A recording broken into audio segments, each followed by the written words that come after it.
back to Sports Around the 313 Holiday Edition 2018, baby. Let's get going with it. All right, what we're going to have again this year, it was very popular last year. We had our naughty and nice list, and I heard from a lot of fans that they love that one, so we're going to do the same thing again this year. We're going to do naughty and nice, take all the major sports teams, Red Wings, Pistons, Tigers, and Lions, University of Michigan, and Michigan State. So you better watch out, better not cry, better not pout. All right, let's start off with the Pistons. Okay, now, naughty list. All right, naughty list is the entire team right now because they're on a 6-game losing streak, okay? 6-game losing streak. They're on the naughty list for me right now. I don't understand how the hell a team with the talent they have is losing 6 stinking games in a row. And Reggie Jackson, their point guard, who's supposedly healthy this year, I'm telling you, he's stinking it up. He'll be up and down and up and down. They need to trade for a point guard that can, blend in with Andre Drummond and Blake Griffin, because those two guys play their ass off every night, almost every freaking night. And they got to have a point guard that can do a job for them and average 20 points or more a game. So, the Pistons, I love the guys. I love the new coach. But, gee, 6 games in a row, they've lost. They were like the 3rd or 4th best team in the Eastern Conference, and now they're falling out. They could even fall out in the next couple games if they lose those, out of playoff contention. So, Pistons, naughty list. Reggie Jackson, naughty list, baby. All right, let's move on to hockey. All right, the Red Wings. I've slammed the Red Wing coach, Jeff Blashill, for the last 2 years. And I still think that, I don't know if he has total control over this team, but I'm starting to come around a little bit. So what I'm going to say is Jeff Blashill, the coach of the Red Wings, he's still kind of on my naughty list. And the Red Wings, they're playing better. I really love the way they're playing. They started off this year 1-7-2. 1 win, 7 losses, and 2 ties. And now they're like they've won like 15 out of the last, 20 games. I see a lot of improvement in the young guys, but they're not as disciplined as they should be, and that's the coach's fault. So the coach for the Red Wings, naughty list, okay? Let's move on to the Detroit Tigers. Even though baseball season isn't even close, spring training is way off. They're having the winter baseball meetings for the executives, I think in Las Vegas right now.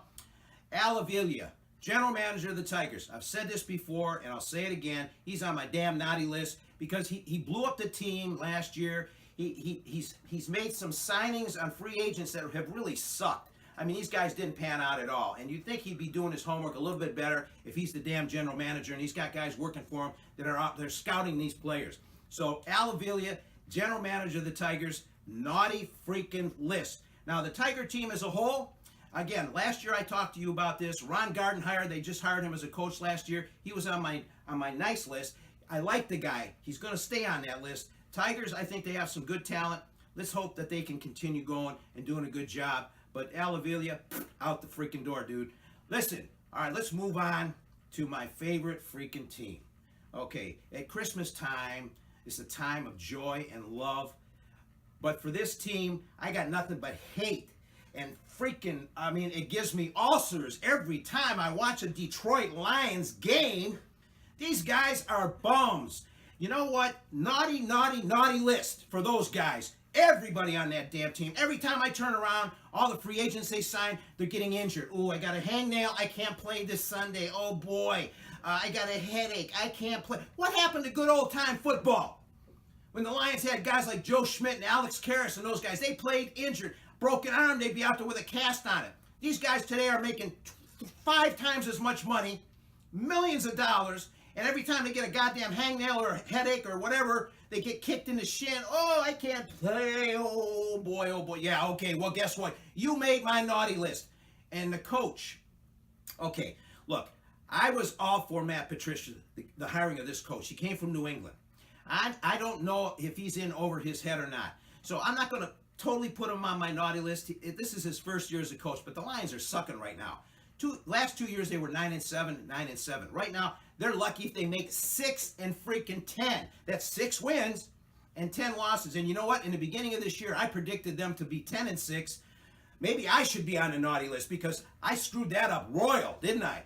Now, Bob Quinn, the general manager of the Lions, this is his 3rd season. Made some good drafts, I agree. But you know what? He's on my freaking naughty list. And I'll tell you one big reason, because he just traded our best receiver, one of the third or fourth best receivers in the National Football League, Golden Tate. He trades him. For what? Oh, you want to know? I'm sure you already do, and you're probably as pissed off as I am. For a third-round pick next season? Well, wait a minute now. This is like one of the premier receivers in all of football. Over 1,000 yards a year. Our top receiver. Why didn't you just let him play out the year? If you didn't want to sign him because his contract was up, then let him go. Or trade him at the end of the season and get at least a first-round pick. What the hell are you going to get on a third-round pick? Howdy doody? Give me a freaking break. Come on. Bob Quinn, you suck.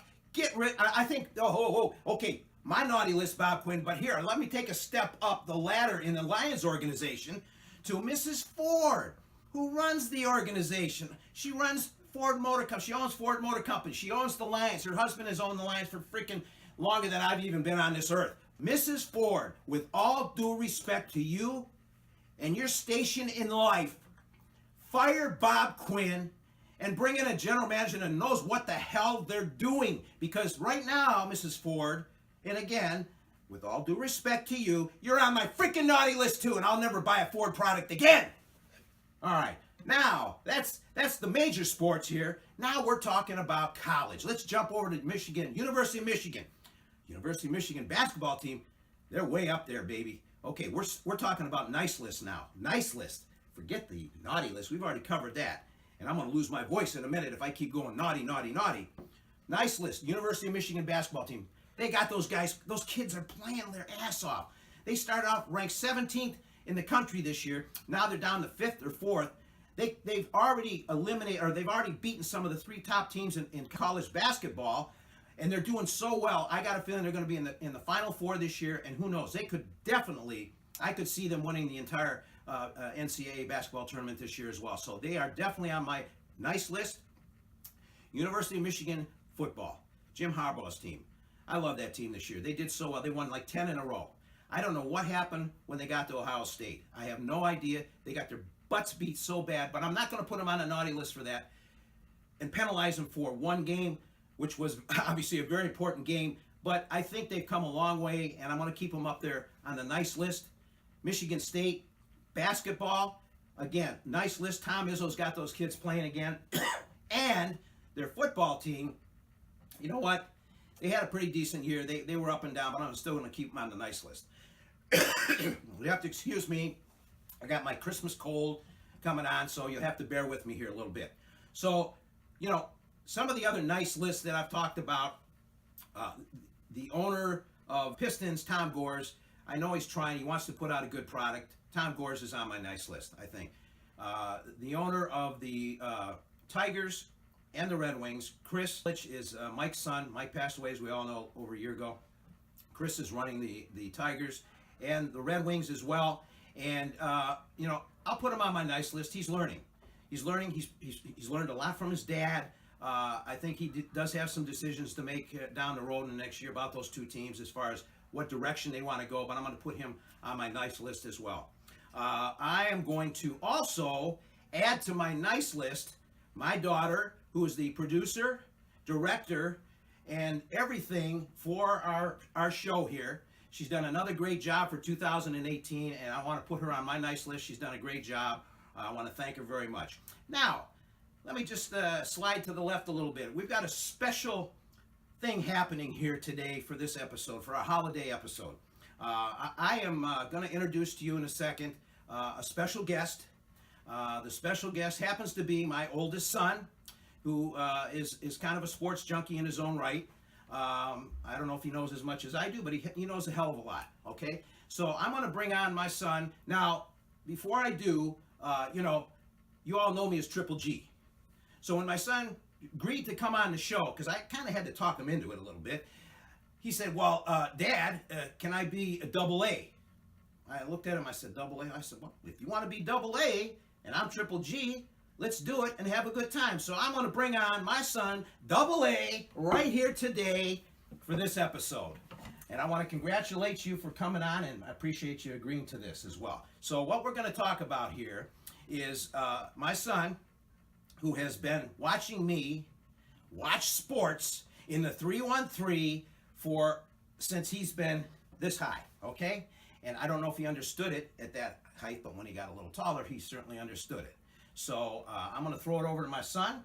I think he wants to have a few things to say. And what I'm going to ask him, though, is when I was watching sports and you were growing up, okay, what was I like as a fan watching sports as far as the major sports? For example, Red Wings, Tigers, Pistons, and then, the other team, we're talking about here. Okay, go ahead. Well, first, Dad, thank you for having me on your show. It's a pleasure to be here. Happy holidays. Happy holidays All right. to you.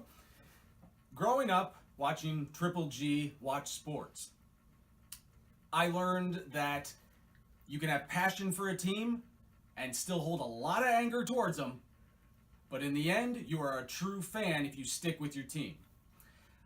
I learned a lot of profanity. Pretty much every profane word I know I learned from watching him watch sports.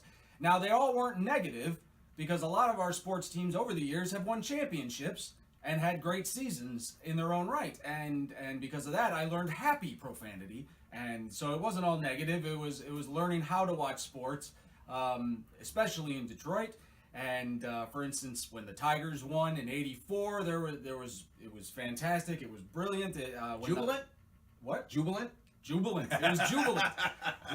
when the Pistons won back-to-back championships, that was wonderful. When the Red Wings went on their streak, 25 seasons for the Red Wings, remember? 25, yeah. Straight years, yeah. But I think the Lions were the only ones who? The Lions. The who? The Lions. You mean the Pussycats? The Pussycats. There you go. They were the only ones that consistently broke your heart and and had the nasty profanity for it. That's what it was like. Well, Adam's been around the block a little bit, and since he's been on this earth, and I'm not going to tell you his age, he has not seen the Lions win anything. I mean, seriously, they won maybe one division title, a game away from the Super Bowl quite a few years ago when he was just a tot. And I've been around a lot longer than that. And I told you guys this last couple episodes, or maybe a year ago, or whatever. The last time the Lions actually won their division or won a championship, I think, I don't know, I might have been 7 years old, I think, something like that. And being 37 right now, that's a big gap. I'm just bullshitting you. Okay, but thank you I appreciate your insight into that. Basically, I'm sure he probably ran around with earplugs in his ears when I was watching sports, because I was not a happy camper most of the time. I mean, look, we've had a lot of teams that have won, like he said. The Red Wings have 25 years in a row in the playoffs. The Pistons have won some championships. The Tigers have won some championships and been in the World Series a number of times recently, but never won. But they at least made it to that spot in their sport. But the fucking Lions, I'm sorry, excuse me, the fucking Lions, Fucking okay? Lions. Okay, they have not ever made a Super Bowl in their entire existence, and they're only one of a few teams that have not. We've seen expansion teams, okay? Expansion teams barely in the league a few years go to the Super Bowl. I mean, are you kidding me? What is it about that organization and that ownership that just stirs up the crap on that team? I don't know. I think they must give them a pill. It's called a losing pill. When a player comes in the door and they hand it to him, take it with a drink of water. Okay, now this is you're gonna feel good after this, but you're not gonna want to play for shit. Okay, that's pretty much it. Listen, I'm gonna wrap it up right now. I appreciate my son coming on, Double A over here, and from my family to your family, we wish you happy holidays, Merry Christmas, and a Happy New Year. Now get the hell out of here. All right.